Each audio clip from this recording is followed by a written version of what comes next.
ನಮಸ್ತೆ ಮಿತ್ರರೇ, ಇವತ್ತು ಜೋಳದ ಹಿಟ್ಟನ್ನು ಬಳಸಿ ಇನ್ಸ್ಟೆಂಟ್ ಆಗಿ ಖಾರ ಕುಕುಂಬರ್ ದೋಸೆ ಮಾಡೋಣ.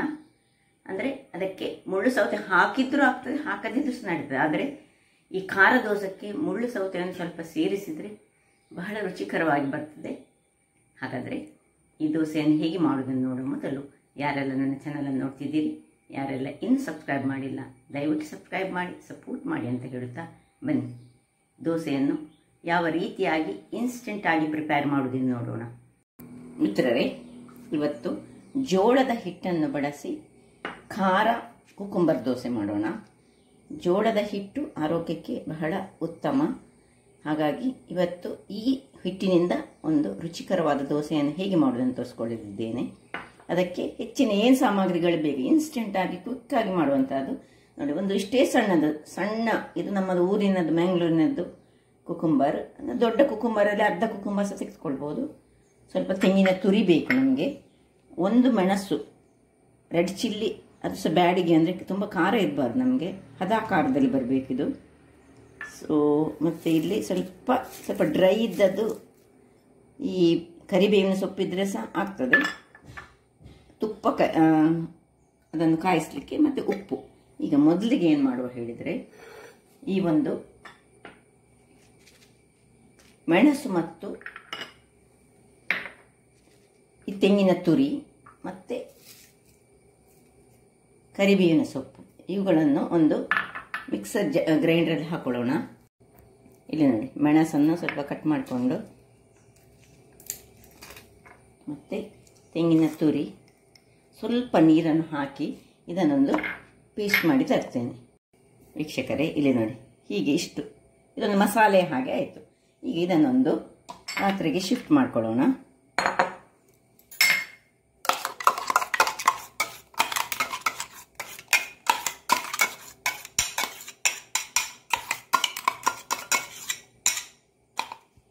ಸ್ವಲ್ಪ ಇದಕ್ಕೆ ನೀರನ್ನು ಸಹ ಹಾಕ್ಕೊಂಡು, ತುಂಬ ಹಾಕ್ಕೊಳ್ಳೋದು ಬೇಡ, ಸ್ವಲ್ಪ ನೀರು ಹಾಕಿ ನಾನು ಇದರಲ್ಲಿ ಸೇರಿಸ್ಕೊಳ್ತಿದ್ದೇನೆ. ಇನ್ನು ಇದಕ್ಕೆ ಉಪ್ಪನ್ನು ಹಾಕೊಳ್ಳೋಣ. ರುಚಿಗೆ ತಕ್ಕಷ್ಟು ಉಪ್ಪು ಹಾಕ್ಕೊಳ್ತಿದ್ದೇನೆ. ಇಲ್ಲಿ ಈ ಒಂದು ಕುಕುಂಬರನ್ನು ನಾವೀಗ ಕಟ್ ಮಾಡಿಕೊಂಡು, ಇದು ಕಹಿಯಾಗಿ ಬರುವುದಿಲ್ಲ. ಇಂಥ ನಮ್ಮ ಊರಿನ ಕುಕುಂಬರ್ಗಳು ತುಂಬ ಕಹಿಯಾಗಿ ಬರುವುದಿಲ್ಲ, ಅದು ತುಂಬ ಎಳೆಯದಾಗಿ ಉಂಟು.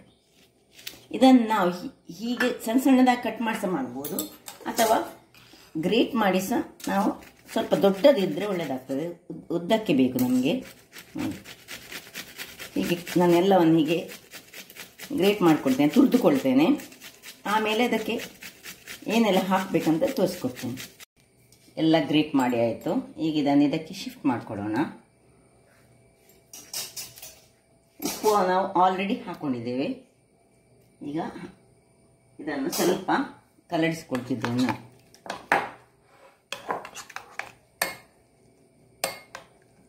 ಇನ್ನು ಈ ಜೋಳದ ಹಿಟ್ಟನ್ನು ಇದಕ್ಕೆ ಸೇರಿಸ್ಕೊಳ್ಳೋಣ.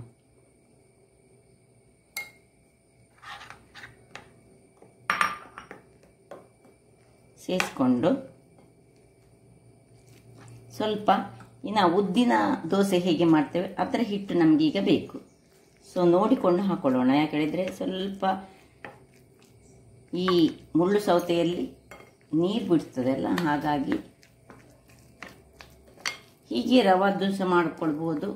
ಇಲ್ಲಿ ಕೊತ್ತಂಬರಿ ಸೊಪ್ಪಿದ್ರೆ ನಾವು ಯೂಸ್ ಮಾಡ್ಕೊಳ್ಬೋದು. ಕೊನೆಯದಾಗಿ ಹಾಕ್ಕೊಂಡ್ರೆ ಚೆನ್ನಾಗಿ ಪರಿಮಳಯುಕ್ತವಾಗಿ ಬರ್ತದೆ.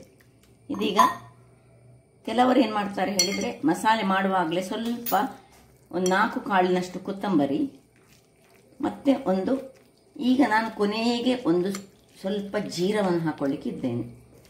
ಒಂದು 1/4 ಸ್ಪೂನ್ನಷ್ಟು ಜೀರವನ್ನು ಇದಕ್ಕೆ ಈಗ ಮಿಕ್ಸ್ ಮಾಡ್ಕೊಳ್ಳೋಣ. ನೋಡಿ, ಈ ರೀತಿ ಇದಕ್ಕಿಂತ ಸ್ವಲ್ಪ ನೀರಾಗಬೇಕು, ಈ ಹದದಲ್ಲಿ ಬರಬೇಕು. ವೀಕ್ಷಕರೇ, ಈಗ ಒಂದು 1/4 ಚಮಚದಷ್ಟು ಜೀರ ಇಷ್ಟನ್ನು, ಇಲ್ಲಿ ಬೇಕಿದ್ರೆ ಒಂದು 4 ಒಳ್ಳೆ ಮೆಣಸನ್ನು ಸಹ ಹಾಕ್ಕೊಳ್ಬೋದು ನಿಮಗೆ ಬೇಕಿದ್ದರೆ. ಅದಾಗ್ತದೆ. ಇನ್ನು ನಾನೊಂದು ಅರ್ಧ ಚಮಚದಷ್ಟು ಎಳ್ಳನ್ನು ಸಹ ಹಾಕ್ಕೊಳ್ತಿದ್ದೇನೆ. ಅದು ಬಾಯಿಗೆ ಸಿಕ್ಕುವಾಗ ಬಹಳ ಚೆನ್ನಾಗಿ ಬರ್ತದೆ. ಇಲ್ಲಿ ನೋಡಿ ಕಾವಲಿಯನ್ನು ನಾನು ಬಿಸಿ ಆಗಲಿಕ್ಕೆ ಇಟ್ಕೊಂಡಿದ್ದೇನೆ. ಕಾವಲಿ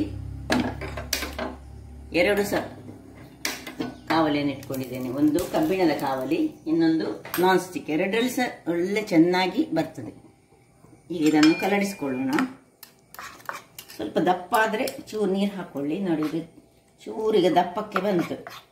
ಒಂದು ಸ್ವಲ್ಪ ನೀರು ಹಾಕ್ಕೊಳ್ತಿದ್ದೇನೆ, ಯಾಕೆಂದರೆ ನಮಗೆ ತುಂಬ ದಪ್ಪ ದಪ್ಪ ದೋಸೆ ಒಳ್ಳೆದಾಗೋದಿಲ್ಲ.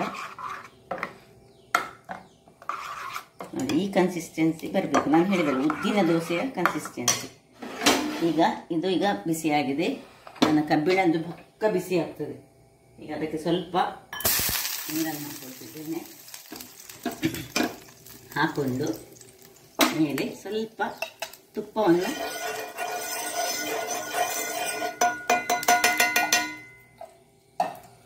ಹಾಕ್ಕೊಂಡು ಇಲ್ಲಿ ಇದನ್ನು ಒಳ್ಳೆ ಕಲಡಿಸಿಕೊಂಡು ಹಾಕ್ಕೊಳ್ಬೇಕು. ನಾನು 150 ಗ್ರಾಮ್ಸ್ನಷ್ಟು ಜೋಳದ ಪುಡಿಯನ್ನು ತೆಗೆದುಕೊಂಡಿದ್ದೇನೆ. ಆದಷ್ಟು ರೌಂಡಲ್ಲಿ ಎಷ್ಟು ನಿಮಗೆ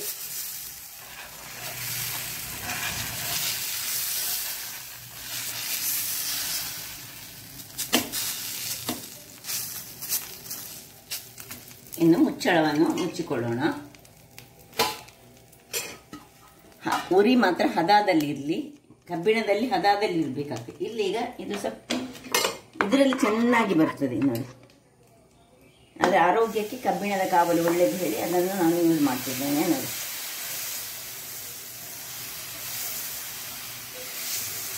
ಇದನ್ನು ನೀವು ಇನ್ನೂ ಸಹ ತೆಳುವಾಗಿ ಸಹ ಮಾಡ್ಕೊಳ್ಬೋದು. ಇದು ನಡುವಲ್ಲಿ ಈ ನಮ್ಮ ಮುಳ್ಳು ಸೌತೆ ಇರೋದ್ರಿಂದಾಗಿ ಸ್ವಲ್ಪ ನಮಗೆ ಇದನ್ನು ದೋಸೆ ಹುಯ್ದು ತಿರುಗಿಸುವಾಗ ಅಂದರೆ ಸ್ಪ್ರೆಡ್ ಮಾಡುವಾಗ ಸ್ವಲ್ಪ ಅದು ಸಿಕ್ಕಿಕೊಳ್ತದೆ. ಅದನ್ನು ನೀವು ಆದಷ್ಟು ಟ್ರೈ ಮಾಡ್ಕೊಳ್ಬೋದು ನೋಡಿ.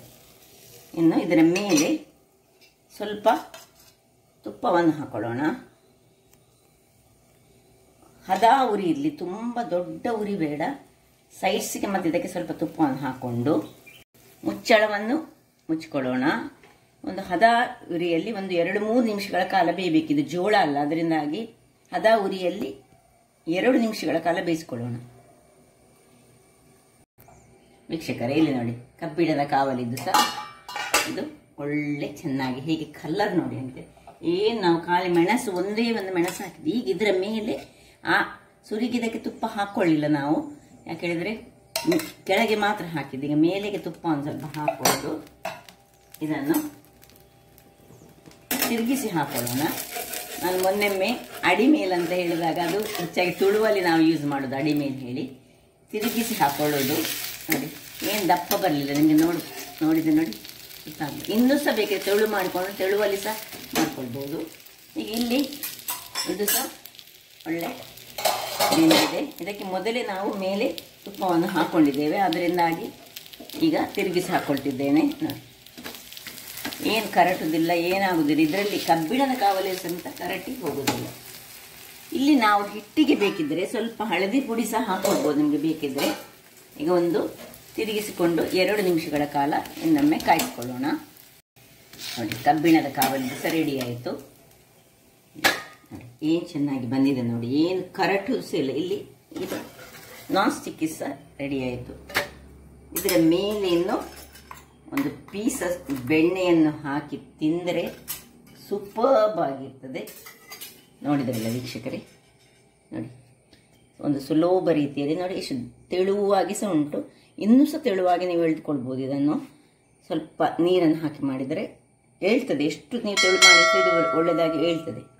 ಹಾಗಾದರೆ ನೋಡಿದ್ರಲ್ಲ ವೀಕ್ಷಕರೇ, ಜೋಳ ಮತ್ತು ಮುಳ್ಳು ಸೌತೆ, ಇದಕ್ಕೆ ನೀವು ಬೇಕಿದ್ದರೆ ಕ್ಯಾರೆಟನ್ನು ಸಹ ಹಾಕ್ಕೊಳ್ಬೋದು. ಹಾಗಾದರೆ ನನ್ನ ಈ ಕುಕಿಂಗ್ ಚಾನಲ್ ನಿಮಗೆ ಇಷ್ಟ ಆದರೆ ಬೋಳೂರು ಸುವರ್ಣ ಚಾನಲನ್ನು ಲೈಕ್ ಮಾಡಿ, ಶೇರ್ ಮಾಡಿ ಹಾಗೂ ಸಬ್ಸ್ಕ್ರೈಬ್ ಮಾಡಿ ಹಾಗೂ ನನ್ನ ಇನ್ಸ್ಟಾಗ್ರಾಮ್ ಪೇಜನ್ನು ಫಾಲೋ ಮಾಡಿ. ಧನ್ಯವಾದಗಳು.